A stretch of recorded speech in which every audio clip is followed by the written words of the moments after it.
और उस रूप चतुर्दशी के दिन, उस नरक चतुर्दशी के दिन महाराज जो हमारी पूजन का विधान है लक्ष्मी को प्राप्त करने का, इसलिए कहते हैं ये छोटी दीपावली है, यम के द्वार पर से भी बचाने वाली दीपावली, नरक से बचाने वाली दीपावली। कल धनतेरस का पूजन करा, आज रूप चतुर्दशी, चतुर्दशी का वर्णन किया महाराज। कल आप सभी ने जो पाटे पर पूजन करी है, चौरंग पर पाटे पर जो आपने पूजन जमाई थी, चांदी के सिक्के में मौली लपेटी थी, सिक्के में मौली लपेटी थी, उसको थाली में रखा था, वही स्थान पर वो थाली अगर आपने उठाकर अंदर रख ली हो या कहीं पर विराजमान कर दी हो, उस थाली को विराजमान कर दिया हो, तो आज फिर पुनः वही थाली वापिस सुंदर गोबर से लीप कर या जल से उसको पोंछ कर वहां पाटा रखें, चौरंग रखें, चौकी रखें महाराज, उस पर वापिस पुनः लाल वस्त्र बिछाकर उस थाली को वापिस वहीं रखें। आज जो दिए लगना है, आज जो दीप लगना है महाराज, दिया आटे का चौमुखी, 4 बत्ती का दीप लगाएं, उसमें चाहे तो सरसों का तेल डाल लें, तिल्ली का तेल डाल लें, चाहे तो उसमें मीठा तेल डाल लें, और 4 बत्ती उसमें होना चाहिए। थोड़ी सी पीली सरसों, अगर पीली सरसों हो तो पीली सरसों, नहीं हो तो काली सरसों उस दीप के अंदर डाल दीजिए महाराज। एक लगाएं, फिर ध्यान दीजिएगा, घी का दीप जो कलदार रखे हैं, लक्ष्मी जी का जहां पूजन कर रहे हो, लक्ष्मी जी का सीधा हाथ घी का दिया होना चाहिए। तो आपका कौन सा हाथ हो गया? उल्टा हाथ। लक्ष्मी जी का उल्टा हाथ वहां पर रखो चौमुखी दीप, और महाराज जल का छींटा देकर उन जो सिक्के रखे हैं, जो लक्ष्मी जी रखी है, भगवान का जहां पूजन कर रहे हो, उस पर जल का छींटा देकर सुंदर भाव माता लक्ष्मी का स्मरण कर कर, गणेश जी का स्मरण कर कर, आप भाव से महाराज जल का छींटा देकर सुंदर वस्त्र अर्थात मौली कलेवा जो भी आपके पास में हो समर्पित कर कर भाव से रौली, मौली, चंदन, अबीर, गुलाल, मेहंदी, जो भी सामग्री पूजन का साहित्य आपके पास में है, वो उन कलदारों पर, माता लक्ष्मी पर समर्पित कर दें। 5 अमरबेल के टुकड़े, 5 कमलगट्टे, 5 हल्दी की गांठ उस पर समर्पित कर दें महाराज।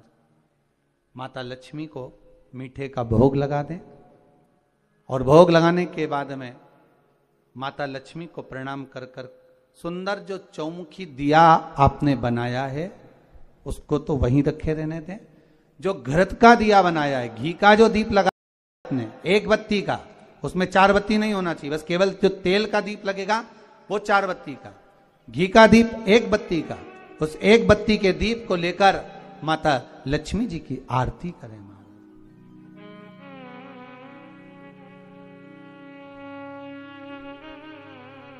माता लक्ष्मी की आरती करें, और माता लक्ष्मी की आरती कर कर, उनका अनुमोदन कर कर, उनको प्रणाम कर कर, निवेदन कर कर, नमन कर कर, जब दीप, तब माता लक्ष्मी के सम्मुख में अपनी झोली को पसार कर प्रणाम करें। माता लक्ष्मी से निवेदन करें, हे मां, आप रूप की देने वाली हो, आप नरक के भोग से छुड़ाने वाली हो। हे मां, आज भगवान नारायण के साथ में आप हमारे यहां सदा के लिए विराजमान होइए। अपने इष्ट देव, अपने कुल देव, अपने पितृदेव का स्मरण,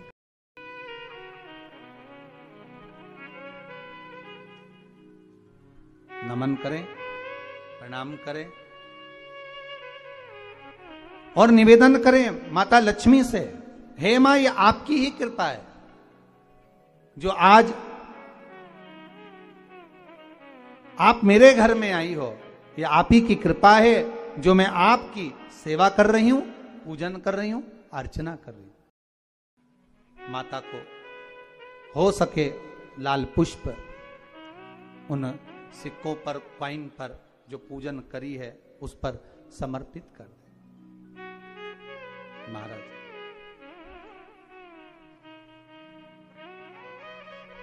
प्रणाम करने के बाद घी का दीप वहीं रखें और जो चौमुखी दिया है, दीप है, उसको उठाएं, पूरे घर में घुमाने के बाद में सारे द्वार खोल दीजिए और घर में घुमाने के बाद में जो मुख्य द्वार है उस मुख्य द्वार के बीचों बीच उस दीप को रख दीजिए। प्रणाम करिए, वापिस आ जाइए। महाराज द्वार थोड़ी देर खुले रखिएगा और माता लक्ष्मी का स्मरण करिएगा, माँ को प्रणाम करिएगा। भाव से, आनंद से आज अपन सबने सुंदर भाव से रूप चतुर्दशी और नरक चतुर्दशी के महत्व है। ये 5 दिवसीय दीप पूजन, दीपावली का पूजन 5 दिवसीय, जो सुंदर लक्ष्मी जी का सुंदर पूजन का विधान हमारे यहाँ 5 दिवसीय दीप महोत्सव मनाया जाता है। उसमें से दूसरे दिन की कथा को आज विराम देते हुए बड़े भाव से, आनंद से आप सभी को रूप चतुर्दशी की, नरक चतुर्दशी की बहुत बहुत छोटी दीपावली की बधाई हो। संपूर्ण वासियों को, देश विदेश में विराजमान सभी श्रोता भाई बहनों को बहुत बहुत साधुवाद करते हुए आप सभी को श्री शिवाय नमस्तुभ्यम, हर हर महादेव। दोस्तों, दूसरे दिन की पूजा की विधि गुरुजी ने आपको बताई दी है। 5 दिन की पूजा में आपको हल्दी की गांठ, कमलगट्टे और यदि आपको अमरबेल के टुकड़े मिल गए हैं तो, मुझे मिले नहीं है मैं इसलिए बता रही हूँ, इन चीजों को बदलना नहीं है। जिन चीजों को आप पहले दिन चढ़ाएंगे आपको उन्हीं चीजों से ही 5 दिन पूजा करनी। और यदि आपके पास पिछले साल की जो आपने पूजन करी थी वो चांदी का सिक्का, दूसरा सिक्का और जो ये तीनों चीजें हैं, यदि आपके पास ये हैं तो आप उन्हीं को ही पूजा में रखिए। दूसरा कि थाली को धोना नहीं है, थाली को आप चाहे तो चौकी से हटाकर किसी साफ जगह पर रख सकते हैं और साइड में अगर डस्ट वगैरह आ जाए तो आप उसको साफ करिए और पूजा में वापस इसी थाली को ऐसे ही इस्तेमाल करना है। फूल बदल सकते हैं क्योंकि बासी फूल पूजा में वर्जित होते हैं और बाकी आपको कुछ भी करने की जरूरत नहीं है। जो दीपक जैसे लगाने हैं वो हम आपको वीडियो में बताते रहेंगे और आप अपने लक्ष्मी पूजन की जो पूजा विधि है आप इसी तरह से करते रहिए। तो मुझे उम्मीद है कि आज की वीडियो आप सबको पसंद आई है। अगर पसंद आई है तो वीडियो को लाइक कीजिए और चैनल पर नए हैं तो सब्सक्राइब कीजिए। मिलते हैं अगली वीडियो में। श्री शिवाय नमस्तुभ्यम।